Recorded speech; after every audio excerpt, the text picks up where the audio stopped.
global practice, the World Bank. Wow, it's a privilege to have you on board. And you'll be talking on the influence and impact of African women in environmental development. I can't wait to listen to this. Yes, I'm reading from Ben. Joan highlighted that entrepreneurship. Can you see? You are a blessing to us. We love you, Joan. You've done well. So let's keep it. Yes, that's the tone of I love the spirit. Yeah. So we invite the next speaker. Dr. Sameera, are you there? I am right here. Wow. I love to have you on board. And I have my pen and paper to jot down as usual. You'll be blessing us with the influence or impact of African women in environmental development. The floor is over to you. Thank you very much. Thank you. And good morning, good afternoon to everyone. I am honored and humbled by this invitation. I am obviously not an African woman, but I am very close to African women. I'm a brown woman from the South. So all of your issues actually resonate with me and with my fellow women. Now, I have a couple of confessions to make before I dive into what I am going to say. The first one is that the linkages between gender and climate change and the environment are very well researched. There is an abundance in the literature on, the positive impact and the negative consequences and what have you. So, and given the very short time I had to prepare for this presentation, and also the very short time I have to deliver it, I was really at a loss of, what is it that I am going to be delivering to this very distinguished platform and audience. So the second confession is that I really packed it into three main areas, which are going to be just scratching the surface on all of this. But I also look to the interactive discussions. I am going to talk about framing the issue. What is it we're talking about in here? And the second thing is I am going to put together some solutions or some policy directives.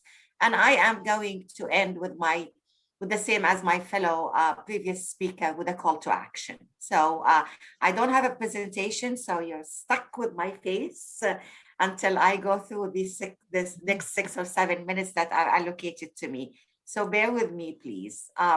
Now, if we want to frame the issue, as I said, the climate change, which is really the top of the environmental aspects of our day and time, has a negative impact on everyone, but girls and women are disproportionately affected compared to men and boys.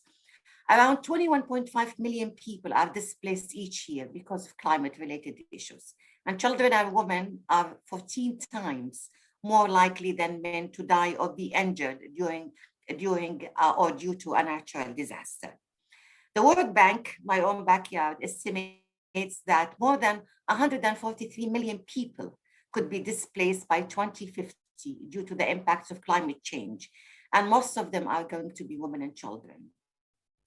Now, just a word on indigenous people, and I know that the continent of Africa carries a lot of those who make up around 5% of the world's poorest and maintain 80% of the planet's biodiversity on their lands, have been among the first to face those direct and dire consequences of climate change, given their links to the lands on which they live and the resources upon which they actually depend on to thrive and live. Climate disasters have also shown to increase gender-based violence, including sexual harassment, violence, exploitation, domestic violence, child marriage, and human trafficking as well, like any other disaster, but because the climate ones are very difficult to predict and they are quite also difficult to mitigate. Women comprise 43% of the agricultural labor force in developing countries. Africa is included, of course, and 50 to 60% in parts of Asia and sub-Saharan Africa. Women are impacted by any strains on agricultural production during periods of drought, for example, and erratic rainfalls. Women as primary procurers work harder to secure food, water, and cooking fuel for their families. This put an added pressure on girls who often have to actually drop out of school to help their mothers manage the increased burden. So there's a direct impact on the human capital formulation and accumulation for those girls. Unfortunately, despite all of this growing evidence of the specific vulnerabilities girls and women face due to climate change, their unique and significant experience, skills, and contribution to that part of the development and environmental sustainability still goes under-recognized and underappreciated. There had been a lot of conventions by the United Nations, which I really don't have the time to go into, but the first one was really sort of a gender neutral, or you can say gender blind, until all of this came into light into the COP 22, and then now we're seeing more and more, especially with the Sustainable Development Goals. Now, what can we do? There is, as I said at the beginning, an abundance of evidence-based solutions that actually carry a high potential to ensure that women and girls are able to claim their roles in all efforts to conserve the environment and tackle climate change, among which, and this is not an exhaustive list, this is me cherry picking actually from what can be relevant to this conversation. We need to invest and integrate climate change resiliency, adaptation, and mitigation with women's health programming in general, especially those that are related to sexual and reproductive health and rights.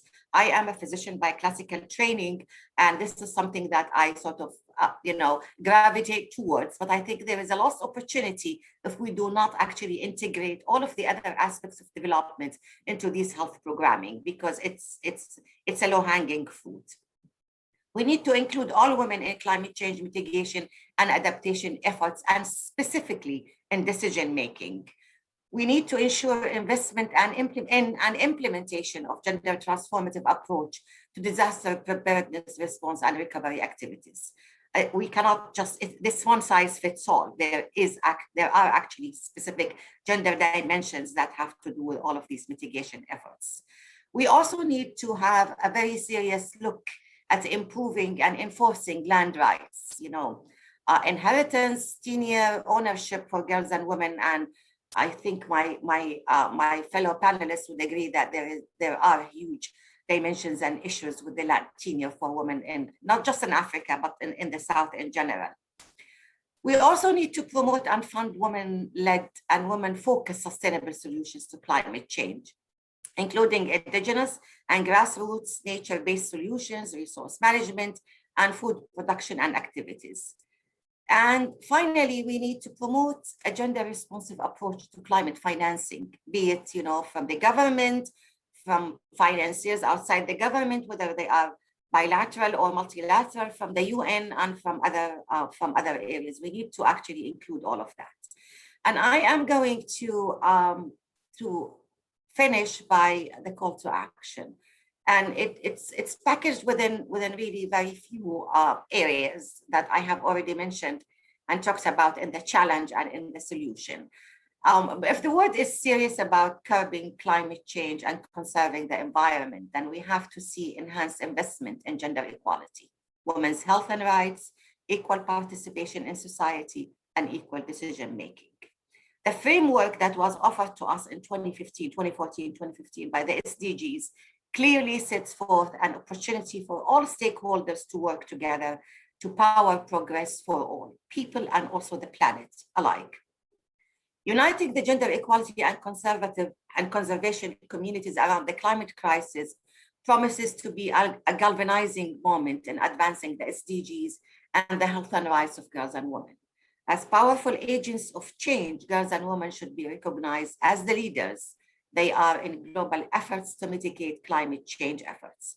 And in order to make shared progress, different stakeholders, governments, civil society, academia, media, affected populations, the United Nations, and the private sector must all come together under one chapeau and under one umbrella, which is actually trying to mitigate the issues of the climate change, preserving the environment, and including girls and women as,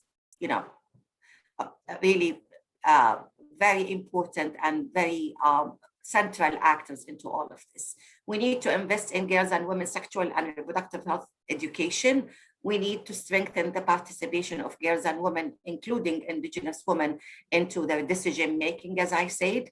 We need to be cognizant of our development policy that have dimensions of climate change and recognize the gender-sensitive impacts and provide women with access to resources and also give them opportunities to participate in mitigation and adaptation process.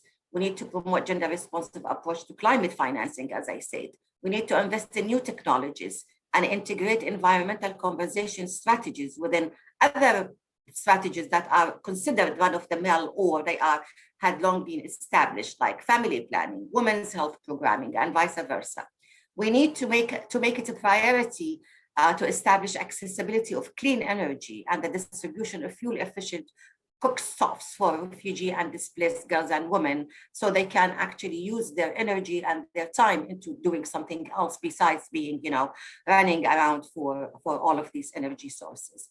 And finally, we need to include women and girls in all aspects of the creation of policies and strategies around environmental protection, including disaster response, building resilience, securing land and inheritance rights, food and resources, and ending energy poverty. I will stop here. I just want to say that if all of these mitigation measures, or at least the most important 3 or 4 of them, would actually see the light in terms of the development aspects of the African continent, then the African continent would not only be able to mitigate the impact of the climate change and the pollution that's coming from outside it, but also promise to be the food basket for the rest of the world. Thank you for the opportunity.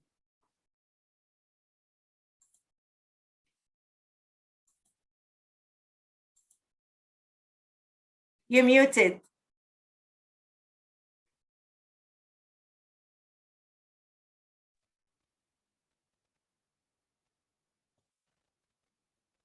Yes, you've given us a great insight into climate change and gender.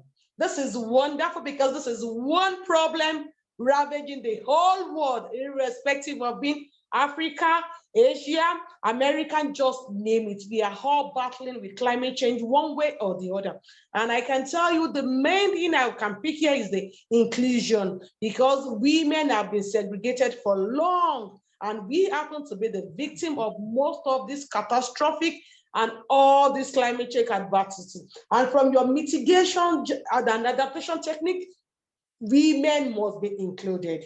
We must all have a say, and we must all contribute as an environmentalist, as a change agent, and in a way, we all have a better and a brighter world to live in. That is wonderful. From Dr. Sameera, talking on the impact of African women in environmental development. Climate change is one big thing, we cannot have enough of it. We will keep on talking about the adaptation, mitigation from now to only God knows, because things are changing. So many trees are going into extinction. So many animals are going into extinction that they are.